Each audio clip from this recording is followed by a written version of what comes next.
Well, you guys voted on it. This is the dumbest arrest I've ever had to make.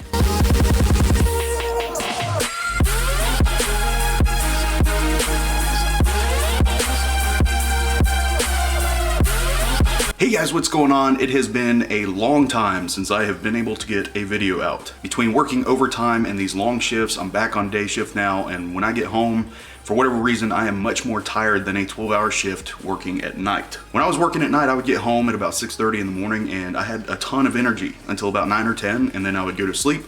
I would get up at 4 o'clock in the afternoon and do it all over again with no problem. However, now that I am on days and I'm getting up at 4 in the morning, I end up going to bed by like 8:30 or 9, and that's still not enough sleep for whatever reason. So hopefully over the next month, my body will start getting used to this new day shift schedule since we're on 3-month rotations, and things will be back to normal. I've also been working a lot of overtime for CID. I can't really go into the specifics about what I do for them, but yeah, my schedule has been packed. But I was excited about today because today I finally get to get a new video out to you guys. Now, a few days ago I asked you, what do you want to see a video topic on?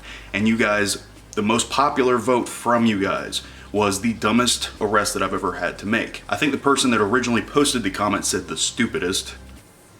So to start this story off, when I used to work for the city, I used to work a lot of off-duty gigs. Now, normally when people hire us to work off-duty security, they pay anywhere between $20 and $40 an hour for us to be their security. There's actually a place here in town that will pay you $60 an hour if you are working on a holiday. $60 an hour, cash, 12-hour shifts. You do the math. My favorite place to work when I was working off duty was actually at a bank. They would hire us to come in the mornings and basically sit and watch the back parking lot as the employees came in. And then once the bank opened up, you pull around front, you go inside, and you just sit there and watch. So like I said, every morning I would get there at maybe 6:30, 7 o'clock, and I would sit by the back gate. It was like a fenced in parking lot, and you have to sit there by the entrance and you wait for the employees to come in. They walk into the building. You're just making sure nobody gets robbed out back, or there's not some sneaky person that goes in with one of the employees as they're opening up. So during this time, I actually befriended this guy that lived literally, he was in the house that was across the street from that back parking lot. So I would sit there in the mornings and I would drink coffee and I would, do whatever and just keep an eye on the parking lot. Well, it got to the point where this older gentleman would come out every time I worked, and we would stand outside, we would drink coffee, and we would just chat about general things. Now, the city that I worked in was primarily African American, and so was this guy, and he was a Vietnam veteran. And he would always tell me the local politics and happenings that were going on in the city. So he basically had eyes over the entire community, and he would tell me all the little things that were happening. Now, I always tried to make it a point to get out and talk to people. That is the biggest that's the most important thing to do when you're a cop, is to get out and communicate with people. That's how you get information. That's how you find out what's going on in your community. Now, there's really no politically correct way of saying this, but I developed this reputation for being the cool white cop that people could talk to. And this is something I was really proud of. Not many white cops can roll through the projects and people are honking and waving at them. So yeah, I took a lot of pride in that. And that's part of the city that I miss. Being at the county now, I do miss working in the city. I didn't enjoy going stop sign to stop sign all day. I like open roads, but it was nice to have that reputation that I developed over the 8 years that I was there. Now, back to my original story. Me and this gentleman would meet outside the car. We would talk, we would have coffee, and he would tell me his war stories from back in Vietnam. And it was really weird because you would almost see a transition, like you would see a switch in behavior when he was talking about this stuff. And really, I've kind of come to the conclusion that it was PTSD. It was kind of a trigger for him, but at the same time, it was therapeutic for him to talk about those stories. Now, you couldn't tell by looking at him because he was a very fragile old man, but he was a badass back in the day. Now, he also had a lot of mental issues, and I'm assuming, again, that probably stems from PTSD. Back in those days, they didn't call it PTSD. It was shell shock, and then it was something else, and then it became PTSD. But either way, he was diagnosed with having PTSD in his later years. So after years of getting to know this guy and getting to know his new wife and some of his family and friends and stuff like that, we received a call for shoplifting. Now, the shoplifting call came out at one of the corner stores that were in the city. And as soon as they gave out the description of this guy, I knew immediately who they were talking about, but I didn't want to believe it. He never caused any problems for anybody. So I haul ass to this little corner store gas station, and as I'm pulling into the parking lot,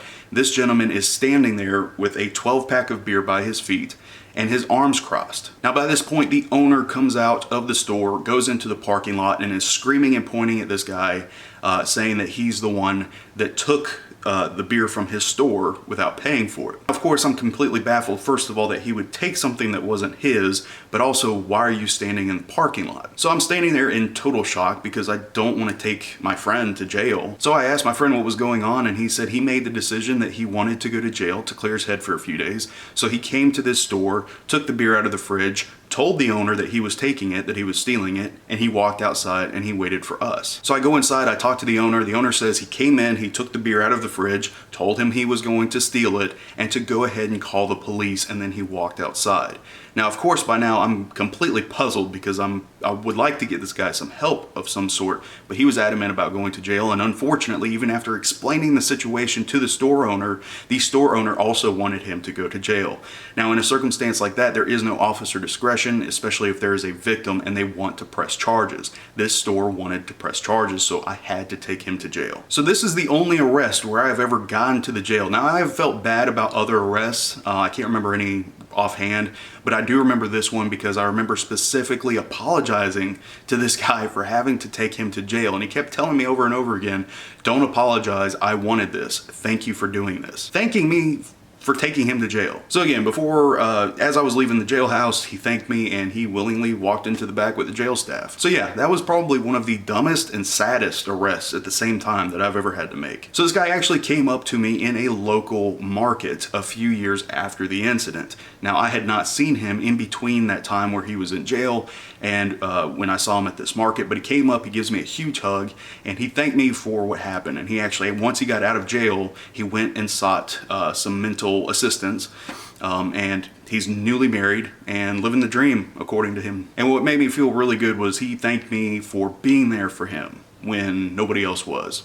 He said, a crazy old combat vet nobody wants to listen to, so I appreciate you taking the time to hear my stories, to let me vent, and for helping me. Now, at the time, I didn't think taking him to jail was actually helping him, but as it turns out, things kind of turned around for this guy. Now, those are the kinds of things you don't see on Cops or Live PD. So in a weird way, I feel like I was able to help this guy, even if I didn't directly see it as helping him at the time. Anyway, guys, that is it for today. Thank you so much for joining me. I do appreciate it. I was so glad to get this video out today. I was really looking forward to doing this. The new store is up. I'm using Teespring now, and the new campaign that I have put up now includes hoodies. So if you guys want to grab a hoodie, check out the link in the description box below, and you can see the whole list of merchandise on the Teespring store. Anyway, guys, thank you so much for tuning in. I will be doing a live stream soon for Patreon and sponsors, and I'm also going to do a public one too. But either way, I do appreciate you guys watching. I hope you have an incredible rest of your week, and I will see you guys very, very soon.